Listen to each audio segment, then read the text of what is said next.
বরিশালে চাঁদার দাবিতে যুদ্ধাহত এক মুক্তিযোদ্ধার বাড়িতে হামলার ঘটনা ঘটেছে। সোমবার রাতে নগরীর শীতলাখোলা এলাকায় এই ঘটনা ঘটে।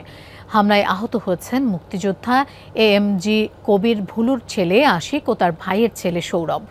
আহতরা জানান, গতকাল রাত 12:30টার দিকে সরকারি বরিশাল কলেজ ছাত্রদলের সাবেক সভাপতি রফিকুল ইসলাম টিপু ও তার কর্মীরা তাদের বাড়িতে প্রবেশ করে। এ সময় তারা মুক্তিযোদ্ধা এএমজি কবির ভুলুকে খুঁজতে থাকে। এক পর্যায়ে তারা বসতঘরের জানালার গ্লাস ভাঙচুর করে। বাধা দিতে গেলে মারধর করা হয় তার স্বজনদের। এ সময় 3 লাখ টাকা চাঁদা দাবির অভিযোগও করেন ভুক্তভোগীরা।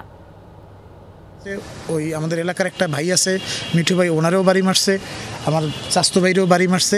বুলুরা আজকে মারমু, ঠিক আছে, কইতে আছে তোর আজকে মাইলাম কি হয়েছে ক আমি ধাক্কা দিয়ে ঘরে ঢুকতে গেছে। আমরা তো অরিজিনালি স্বাধীনতা যুদ্ধ করেছি, বাংলার মানুষ শান্তিতে থাকুক। এই হামলা আজকে আমার বাসায়, দ্যাট ইজ দেশটা কোথায় কঙ্কাল হয়ে গেছে, চোখের পানি পড়ে।